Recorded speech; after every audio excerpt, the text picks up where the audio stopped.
Our next guest is a very interesting one. He was born in extreme poverty, depended on the kindness of community members for his basic needs, but found the willpower to create the life he always wanted. So joining us this morning is Dr. Sefton Cummings, and he's going to share more of that story with us. Morning, Doc. Morning. Welcome to Smile Jamaica. It's morning time. Thank you for having me. I was saying to you off air that sometimes people don't want to say them was poor or born in poverty, you know, because they feel, listen, it's your circumstances.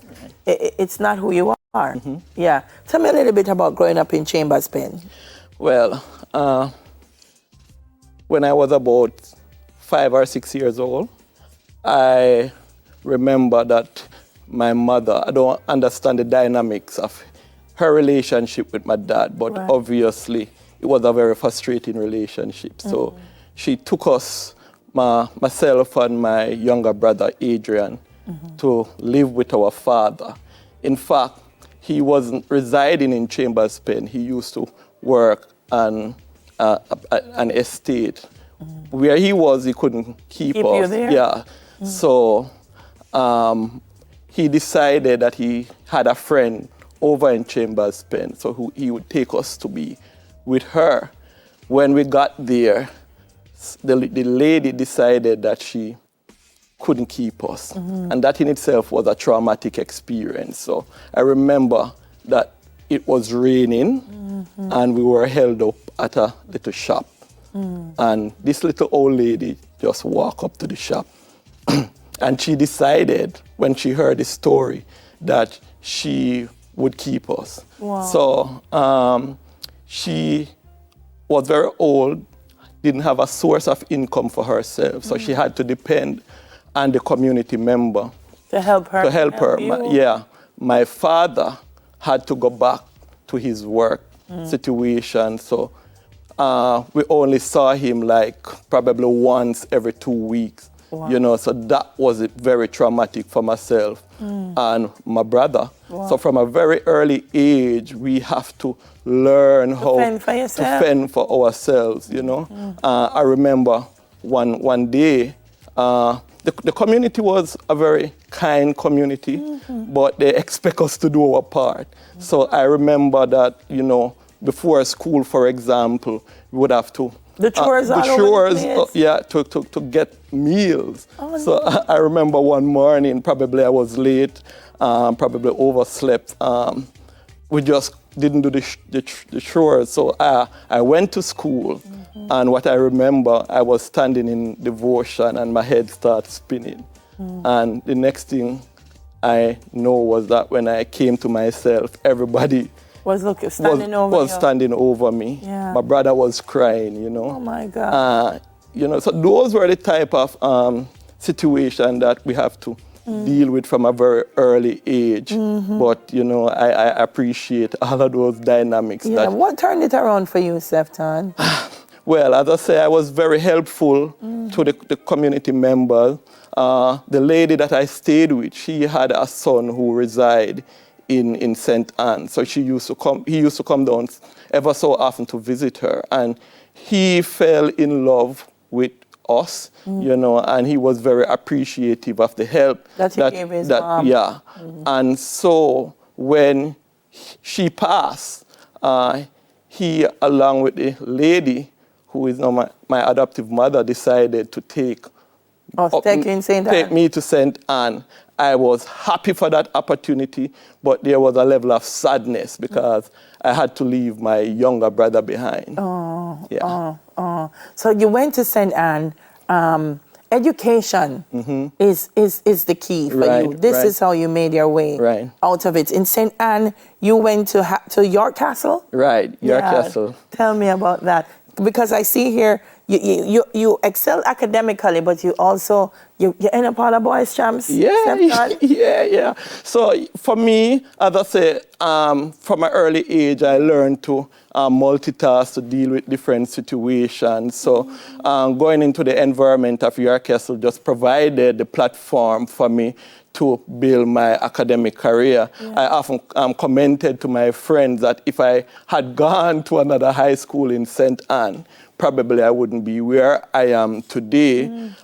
When I went to York Castle, I remember that like every month we used to have what they call mark reading. And the very first mark reading, I remember my guidance counselor saying to us, I didn't do very well. She said, you know, if you guys are going to make it in life, you need to take your schoolwork seriously. And that was the motivational speech that I needed. After that month, I was the top of my class. Wow. Until I leave York Castle, I played football. I was a part of the Doncaster Cup team. What? And I was also a member of the track team. In fact, when I came to Boys Championship, I was the first in several generations from York Castle, because we are not a traditional track school, to come to champs and make it all the way to the final of my event. Wow. Yeah. Wow.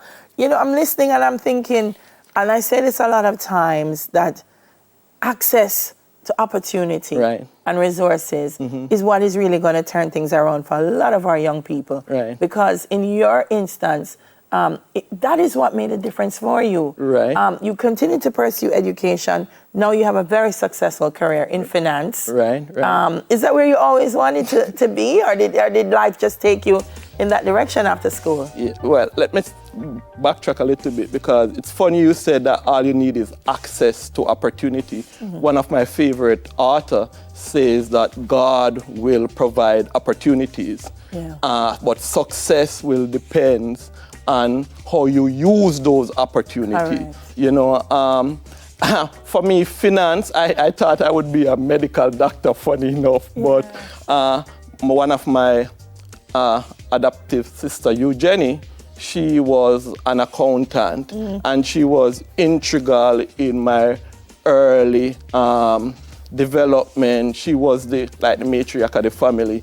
And from that, I realized that I could have a successful career in accounting, in finance, and that propelled me in that direction, and it's something I haven't regretted. Yeah, we have to go, but I have to mention that you had a street feeding program prior to COVID-19 where you provided a hot meal for the homeless in St. Anne. You give back a lot. Yes. What inspires that? Because of my social context growing up, I had to depend on a community. I had to depend on a stranger who later became my mother to provide opportunities for me to be where I am today. So I think because others have invested in me, it is only appropriate for me to find avenues and ways of giving back to others who are in need of help. Yeah, you've done a Christmas treat to over 200 children and their parents in Runaway Bay.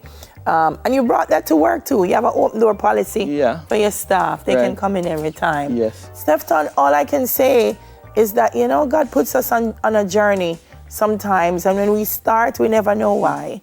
But I hope that even today, sitting right here, you're aware that He did it because you are now such an inspiration to others, and that He's placed you in a place where you can help others in the way that others have helped you. Yeah. Yeah, it's amazing to meet you. Thank you, thank you. I often said to people, you know, winning sometimes don't mean that you have to cross the finish line first, but based on your social and economic context, it sometimes means just getting across the finish line, and that is success enough. I am grateful for all of my experience that have brought me to where I am today. Wow, what a powerful story. Doctor, I have to say that because he's got his PhD, folks. Dr. Sefton Cummings. Coming up next, the defending champion, St. Jago High, will soon come.